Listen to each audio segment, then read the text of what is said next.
So today you'll be watching a video on how to make a Chabudai table. It's essentially just a table where you sit Indian style and enjoy a meal, typically oriented in the Japanese culture. So I'm Dustin, I'll be your tour guide. Hope you enjoy this one.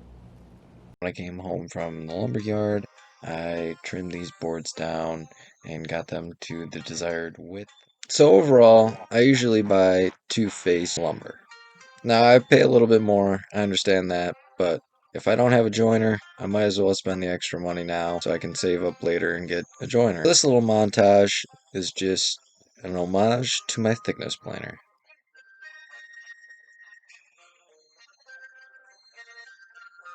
So we took lumber that looked like this and turned it into this. For the top assembly, I took growth rings into consideration here, and now I'm just marking up my centering guides for my biscuit joiner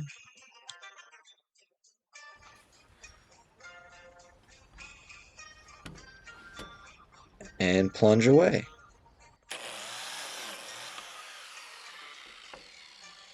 Just assembling every woodworker's biscuits and gravy. Roll up my sleeves, join two planks together. I'm shooting for an overall table size of 40 by 40, so I'm going to try to glue this up in three separate glue ups. Now, it's not a fancy way, but the reason I chose biscuits is because I get a lateral movement on a horizontal plane, as seen here, unlike a dowel, per se. But I'm going to gather all my clamps and get that final glue up here where I join those three separate sections. And voila! We have our table. Revving up my sander, cranking the good tunes. I'm just gonna erase all these glue marks. These are usually the times where I just put a nice live album on and enjoy 3 hours of sanding.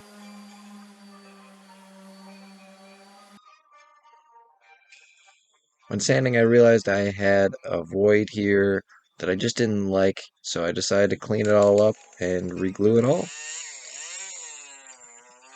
Moving on here, we're gonna get these legs assembled. And this is how we're gonna assemble them. Well, roughly, of course. I just cut up some 2x4s, glued them together to my overall length of 15. And then here are all my side panels. And Do you kiss your mother with that mouth? yeah, that always happens when you're trying to do a nice camera segue. Anyways, here, today's just not my day. I'll get to it later.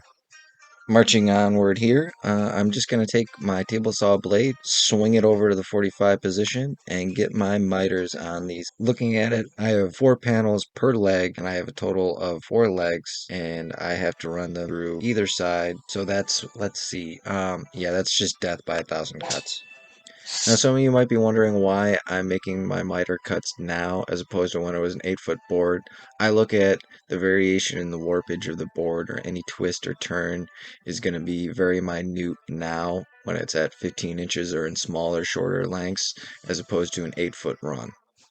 From my long point, I'm going to come over 5 1/8 to complete that final width and really want to get into the V-carve CAD aspect of this design for 4 of the panels. I pitched the idea of like a dragon or some Japanese scroll art or something fancy to put in some of the panels for these legs, and the customer came back with a request saying that they enjoyed this dragon from a show called Spirited Away, and his name is Haku. Anyways, I just found some simple Google images and rendered them into VCarve and then just traced the bitmap, cleaned up all my marks here just to clean up for toolpath reasons and turn all these black dots into a bunch of blue dots that I could save myself a few hours by altering some toolpath changes and saving a bunch of money by switching my insurance to Geico. That being said, both of the designs are roughly the same amount of machining time, so let's crank it up and get into that. First, I'll start with my 1/4 inch bit, and I'm really just going to use this as pocket profile. And for this one, I'm just going to really show you one side and just kind of the daily setup of life behind owning a CNC, where you try to struggle and find your center mark. Once you find your center mark, then you're trying to set your Z depth, then you can get to carving, baby. This being said, I really bought a CNC to kind of have two people in the shop per se. I could really sit here and work on sanding this project down while I'm milling all this on my CNC. So it worked out for me. It saved a bunch of time while I was doing technically two things at once.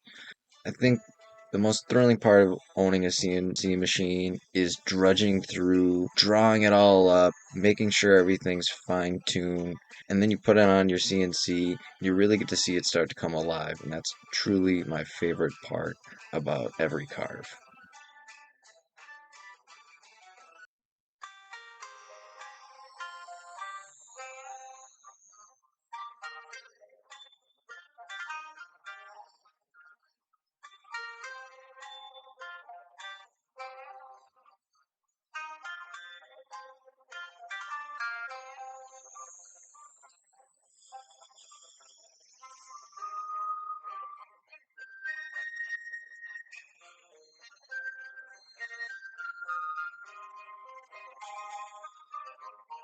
Here I switched over to the V-bit after going with an 1/8" downcut bit, and I'm just going with a V-carve here to give it that 3D look. And then once I get done here, I'm getting to everyone's favorite part. This is where we get to see the dragon really come alive and breathe fire.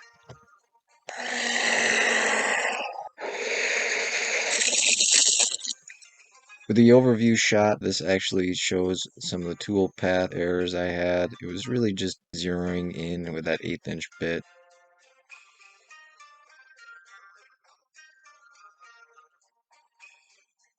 Now I know that this is the other dragon. I just couldn't wait. I had to break out the stain and get that contrast pop and the V-carve to really see how much detail I put into it. And I was thrilled.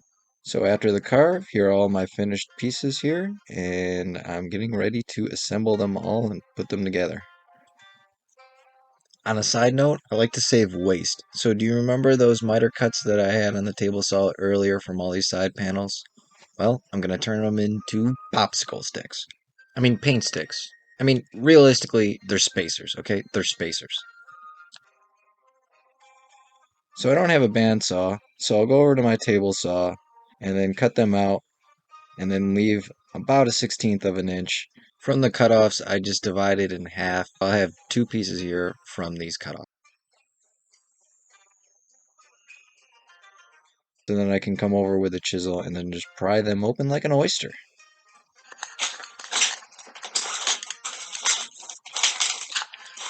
See, now we have two perfect paint sticks. So we have all our paint sticks. I'll show you how I'm going to use them.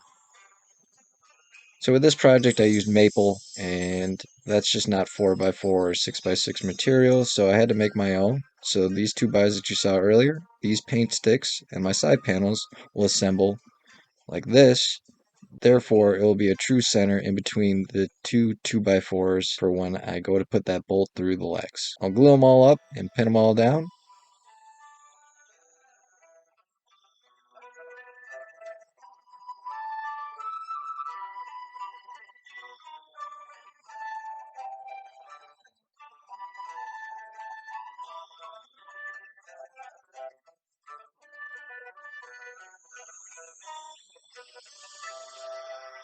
Now here is going to be the offset of the legs. I kind of wanted an inch by an inch from each edge.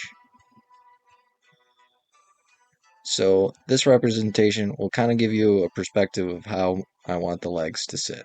So for the mounting hardware, I'm going to use these threaded inserts that are used for furniture, and I'm going to use these to attach the legs to the table. The whole point of this is to make the legs removable at any point. The method used for installation here is going to be driving the corresponding bit to the depth that you'll need, making sure that you're not going to blow through that table. So here I just kind of went a little bit shallower than the nut itself, and I had to repeat this process 4 times. So now for attaching these legs, I'm going to install my bolts here. So I'll try to remember that the faces shown here are going to portray to the corresponding side of the table that I want, since I only have one side on each leg that actually has this dragon carve in. Pro tip, looking back on it, I should have just assembled all these side panels together and then just made it as a sleeve to slide over these 2x4s. That way this part wouldn't have been so crucial. Shoulda, coulda, would. Anyway, since I already installed those threaded inserts, I used the depth I needed that was recessed into the table for the depth that I would need to go down into these 2x4s for the legs. So the horizontal green mark would represent the depth, and then the mark on the side of those bolts where that corner meets on that hexagon are going to be used for a reference guide so that I know when I eventually thread on the leg and turn it all the way to make it tight to the bottom of the table, that base will be shown outward. Complete noob here, so totally unsure if that was an overthought, but that's how I did it. Giving the epoxy 24 hours to dry, I now am going to square up my top plate with the top of this leg to make sure that I can hide these threaded insert slash bolt. Then just slotting in my 1/4 inch round over bit and going over all the corners that would be on the top of this table. And then just a light sand to clean up those roundovers. And now it's time to really show our true colors here. The customer wanted a dark walnut finish, so I'm going to open up a can, stir it up, and apply. If you've never applied before, usually you just try to go with the grain of the wood, slow, light strokes, making sure it's a full finish. So after I have one coat on, I'm going to hit it again and continue on to the dark side. Here I just try to apply over a reaching distance and then come back around and then clean up all my strokes like I'm mowing my lawn. In better words, then I'll clean up all my strokes in one flowing motion, remembering to apply light pressure and really reaching for the stars. And now it's time to wipe it all off. Are you nervous? Do you think it's too dark? I don't. After about 8 minutes here, I'm just going to wipe it off. I was slightly nervous that it wasn't going to be dark enough, but I continued on. Remembering that I'm a 90s kid and I've seen this movie before, I'm going to practice my wax on, wax off skills here. And look at that grain pop. Overall, I'm happy with the orientation of the boards and the contrast between them.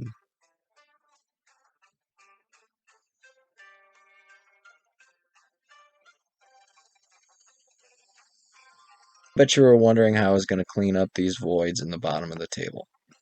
So I was told not to use epoxy for this project, but for real, this was only 3 inches of solid wood that I could use because I would need to make that rip 40 inches. So I decided to mix up some epoxy and simulate a sap pour. Sap epoxy pour?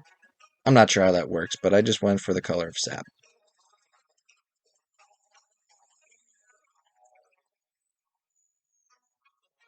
With the finish, I wanted to use General Finisher's oil-based semi-gloss armor seal. So now that I have one coat on, smooth and bubble-free, I'll apply another coat to the tabletop and the legs. And here it's kind of the same concept as stain, is one solid flowing motion at the end. The key to a poly finish is to let some of these bubbles like this shown in the bottom go, and over this light cast, you can let those go. But it's really just focusing on those really big ones because you'll never get all those small little bubbles. Now with that armor seal being dry, it's all done.